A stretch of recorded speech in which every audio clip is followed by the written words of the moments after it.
আল্লাহর কাছে দোয়া করবেন, আল্লাহ হয় আমাকে রমজানে মৃত্যু দাও, নতুবা জুমার দিন। বলেন কয়টা মৃত্যু চাইবেন? হয় রমজান, নতুবা জুমার দিন। আল্লাহ যেন আমাদেরকে কবুল করেন, আমরা বলি আমিন। তা আল্লাহ বলছে রমজানের রোজা আমি একটা মাস তোমাকে ফরজ করছি। কয় মাস? বুখারীর হাদিসে রাসূল বলছেন রমজান চন্দ্র মাস, হিসাব হলো দুইটা। চন্দ্র মাস হয় 29-এ যাবে, না হয় 30-এ যাবে। কিন্তু ইংরেজি মাস এটা 29-এ যায়, 30-এ যায়, 31-এ যায়, 28-এও যায়। রাসূলুল্লাহ সাল্লাল্লাহু আলাইহি সাল্লামকে চাঁদের ব্যাপারে প্রশ্ন করা হয়েছে, ওয়াসআলুনাকা আনিল আহিল্লা। হে নবী, আপনাকে তারা প্রশ্ন করে চাঁদ বাড়ে কেন, কমে কেন? কুল হিয়া মাওয়াকিতু লিন্নাস। নবী গো, তারা আপনাকে প্রশ্ন করে চাঁদটা বাড়ে কেন, কমে কেন? আপনি জবাব দেন এটা চিরস্থায়ী একটা ক্যালেন্ডার, মানুষ যাতে দিন মাস সপ্তাহ গণনা করতে পারে, এজন্যই আকাশে ঝুলায় রাখছে কে? চাঁদটা বাড়ে কার হুকুমে, কমে কার হুকুমে?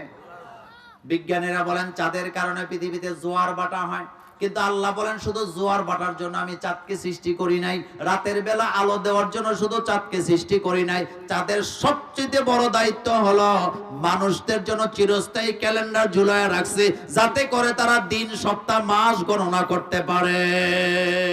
আল্লাহু আকবার বলেন। এটা আমাদের জন্য তৈরি করছে কে? সূর্য চালায় কে? চন্দ্র চালায় কে? আপনাদের মনে আছে বাংলাদেশে এমন এক সরকারও আসিল এক সময়, তারা গড়ির কাটাও ঘুরাই দিছিল। কথা কন না, এ কথা সত্য না মিথ্যা? কি ঘুরাইছে?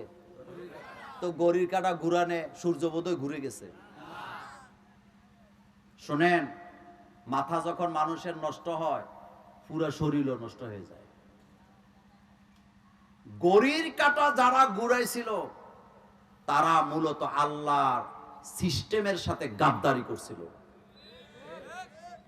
কারণ এই যে সোলার সিস্টেম, পৃথিবীটা, এই যে সোলার সিস্টেমের সৃষ্টি জগৎটাকে আল্লাহ সেট করছেন। শীতকালে রাত বলেন তো ছোট না বড়? গরমকালে রাত ছোট না বড়? কারণটা কি? কারণ হলো গরমকালে যদি লম্বা রাত দিত আপনি পাগল হয়ে যেতেন, একটু পরে পরে ঘুম ভাঙে। গরমকালে ভাঙে কিনা? কিন্তু শীতকালে এত লম্বা আরাম, কম্বল গায়ে দিয়ে এমন ঘুম দিছেন 12 ঘন্টা ঘুমাইলেও সমস্যা নেই।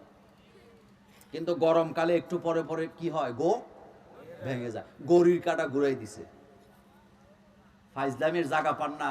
শোনেন, ক্ষমতার বলে যারা যা ইচ্ছা তা করে, আল্লাহ তাদেরকে দুনিয়া থেকে লাঞ্ছিত অপমানিত করে বিদায় করে দেয়। আল্লাহ পাক বলেন আমার হাল তারা মিন ফুতুর, আমার সৃষ্টির মধ্যে যারা ব্যাঘাত ঘটায় আমি তাদেরকে দুনিয়াতে লাঞ্ছিত করে আখেরাতে জাহান্নামে ধাক্কায় ফেলে দেই। সৃষ্টিকার? সূর্যকার? চন্দ্রকার? আচ্ছা বলেন তো, পৃথিবীর সৃষ্টি থেকে আজ পর্যন্ত পৃথিবীর কোন বিজ্ঞান কি একথা প্রমাণ করতে পারছে যে সূর্য দিনের বেলা না উঠে রাতের বেলা উঠে গেছে? চন্দ্র এটা কিন্তু দিনের বেলাও থাকে, কিন্তু চন্দ্রের কি এমন কোন ক্ষমতা আছে যে সূর্যের আলোকে ম্লান করে দিতে পারে? জিনিসই তো দুইটা, চন্দ্র সূর্য। সুবহানাল্লাহ পড়েন। চন্দ্র সূর্য বানাইছে কে? একটা রাতে আর একটা দিনে। আপনি কি চিন্তা করছেন কখনো সোলার সিস্টেমটা কি? আপনাদের এদিকে সৌর বিদ্যুৎ আছে না নাই? তো সৌর বিদ্যুতের পাওয়ারটা কিসের থেকে নেয়? সূর্য বানাইছে কে? আর এই সূর্যটা ওখানে যে জ্বলতেছে, আপনার কাছে কি মনে হয় এটা নিজে নিজে জ্বলতেছে? এটা কেউ জ্বালায় না, এটা জ্বালায় কে? আল্লাহ পাক। বিজ্ঞানীরা বলেছেন সূর্যের চতুর্পাশে যেই পরিমাণ গ্যাস আল্লাহ জমায় রাখছে, যে গ্যাস দিয়ে সূর্যটা জ্বলতেছে, সূর্যের চতুর্পাশে যেই পরিমাণ গ্যাস আল্লাহ জমায়া রাখছেন, কয়েক হাজার কোটি বছর চলে যাবে, এই গ্যাস কখনো শেষও হবে না, কমবেও না। জ্বালাইছে কে? আবার দেখেন সূর্যটা যেই জায়গায় রাখা দরকার আল্লাহ ঠিক সেই জায়গায় রাখছে। একটু নিচে নামাইলে পৃথিবীটা মরুভূমি হয়ে যাবে, একটু উপরে নিলে পুরা পৃথিবীটা বরফে জমা হয়ে। এই কারিগরের নাম কি? এই কারিগরের কি নাম? তাহলে মাথাটা নত করা দরকার কার কাছে? রমজানের ব্যাপারে কথা বলছিলাম, আল্লাহ পাক বলছেন আইয়ামাম মা'দুদাত, নির্দিষ্ট সময়ের জন্য, এক মাস তোমাদের জন্য রোজাকে ফরজ করলাম। ফামান কানা মিনকুম মারিদান আও আলা সাফারিন ফাইদ্দাতুম মিন আইয়ামিন উখার। বান্দারে, এই অবস্থায় যদি তোমরা অসুস্থ হয়ে যাও অথবা তোমরা যদি সফরে থাকো, রোজাটা পরবর্তী সময় রাখবা, ওই সময় তোমাদের জন্য ছুটি দিলাম। তাহলে রোজা ভাঙা যায় কয় কারণ? এক হলো অসুস্থতা, আরেক হলো সফর। এখন একটা গুরুত্বপূর্ণ মাসালা জেনে নেন, বাড়িতে যাই বলবেন। সেটা হলো, আমাদের দেশের মা বোনেরা জীবনে অনেক ফরজ রোজা জমায় রাখছে, কিন্তু রাখে না। হাঁস আর মুরগি অসুস্থ হইলে মান্নত করে, আমার হাঁসটা ভালো হইলে একটা রোজা রাখতাম। এরকমের মা বোন আপনাদের কোম্পানিগঞ্জে নাই? অথচ প্রতি বছর ওনার 5টা 7টা করে রোজা জমছে।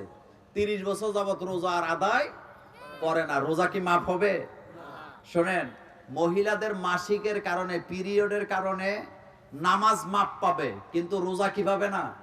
মাপ পাবে না। এখন যে গুরুত্বপূর্ণ মাসালাটা বলতেছে সেটা হলো, আমাদের মা বোনেরা রোজা রাখার জন্য রমজানের মাসে যাতে তার পিরিয়ড না হয় ওষুধ খায়। কি খায়? ওষুধ খাইয়া তিনি তার মাসিকটাকে বন্ধ রাখে, যাতে করে তার রোজাটা ভেঙে না যায়। এটা করে যদি রোজা রাখে, রোজা হবে, নাজায়েজ হবে না, কিন্তু শরীরের জন্য ক্ষতি হওয়ার সম্ভাবনা আছে। কিন্তু মহিলারা যদি ওষুধ খাইয়া মাসিক বন্ধ রেখে রোজার মাসে মাসিক না হতে চায়, রোজা যদি আদায় করে, রোজা কি হবে? হয়ে যাবে।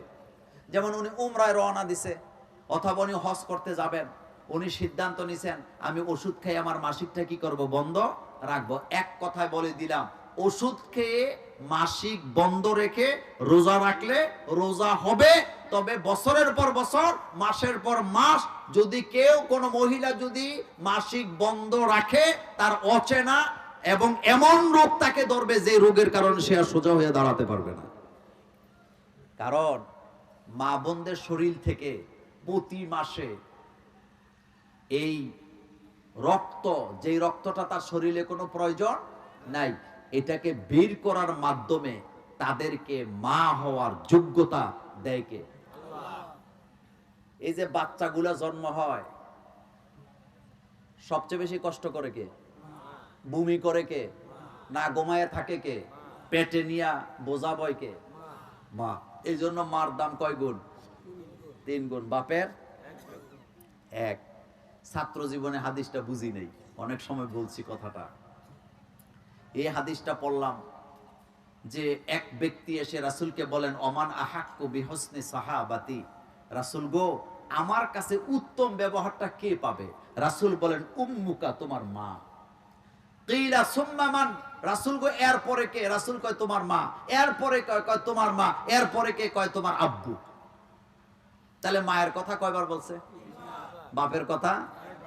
ছাত্র জীবনে আসলে হাদিসটা বুঝি নাই, কিন্তু জাকির নায়কের একটা লেকচার শুনে হাদিসটা বুঝলাম। হাদিসটা ছিল মূলত এরকম, খেয়াল করেন। রাসূলকে যখন জিজ্ঞেস করা হলো, রাসূল গো, আমার কাছে সর্বোত্তম ব্যবহারটা কে পাবে? রাসূল বললেন তোমার মা। এরপরে কে পাবে? রাসূল বললেন তোমার মা। এরপরে কে পাবে? রাসূল বললেন তোমার মা। 4 নম্বরে জিজ্ঞেস করছে এরপরে কে? রাসূল বলছেন তোমার বাবা। তার মানে 1 নাম্বার পুরস্কার মায়ের, 2 নাম্বার পুরস্কার মায়ের, 3 নাম্বার পুরস্কারটাও মায়ের। যে কোনো কম্পিটিশনে পুরস্কার হয় কয়টা? কয়টা? First, second, third. এরপরে কি আর কোনো পুরস্কার আসেনি? তো ফার্স্ট এটা পাইছে কে? জোরে বলবেন। সেকেন্ড পাইছে কে? থার্ড পাইছে কে? তো বাপের লেগে আর কি আছে? বাপের লেগে সান্ত্বনা আছে, তুমি সর্বশেষ 4 নম্বরে আসো, তবে পুরস্কার নাই, তোমার জন্য ঘোষণা আছে। হামালাতু উম্মুহু কুরহা, কারণ মা হামেলা অবস্থায় বমি করতে করতে করতে করতে কারিবুল মাউত, মৃত্যুর নিকট থেকে ফিরত আসছেন। এই জন্য মায়ের দাম কয় গুণ? বাপের দাম। আরেকটা কথা বলি, মা বাপ দুইটা জান্নাত, হুমা না রুকা ওয়া জান্নাতুকা, কিন্তু মা বাপ দুইজনের পায়ে জান্নাত নাই, জান্নাত শুধু মার পায়ের নিচে। বলেন, জান্নাত কার পায়ের নিচে? মা বাপ দুইজন জান্নাত, হুমা জান্নাতুকা ওয়া নারুকা, তোমার মা বাপ তোমার জান্নাত, তোমার মা বাপ তোমার জাহান্নাম। কিন্তু বাপের পায়ের নিচে জান্নাত নাই। জান্নাত কার পায়ের নিচে? মায়ের পায়ের নিচে। এটা মনে রাখবেন। তাইলে শিখলাম। আরেকটা কথা বলি, তাইলে রোজা আসবে, রোজা চলে যাবে। এখন আসেন, আপনাদের ঘরে যদি কোনো অসুস্থ রোগী থাকে, যিনি অসুস্থতার কারণে রোজা রাখতে পারবেন না, আল্লাহ পাক বলেন ফিদিয়াতুন তাআমু মিসকিন, তাইলে তোমরা রোজার ফিদিয়া দিবা, কাফফারা দিবা। যেমন আপনার বাপ, আপনার মা, আপনার দাদা দাদি অথবা ঘরে কেউ অসুস্থ, তিনি রোজা রাখতে পারে না, ভবিষ্যতেও তিনি রোজা রাখতে পারবেন এর কোনো গ্যারান্টি নাই। তাহলে তিনি কি করবেন? একজন করে মিসকিন খাওয়াবেন প্রতিদিন। কয়জন? তবে নিজে খাবেন গরুর গোশত দিয়া, আর যারে খাওয়াবেন তারে খাওয়াবেন আলু ভর্তা দিয়া। ব্যাপারটা কি এমন না? আপনি যেমন উত্তম খাবার খান, আপনি যাকে রাখছেন তাকে সেই রকমের খাবারই খাওয়াবেন। হ্যাঁ, হতে পারে একজন এতিমকে আপনি রাখলেন, অথবা একজন গরিব মানুষকে আপনি রোজার মাসটা কি করলেন? খাওয়াবেন। একটা মিসকিন খাওয়ানো মানে একটা রোজার কাফফারা।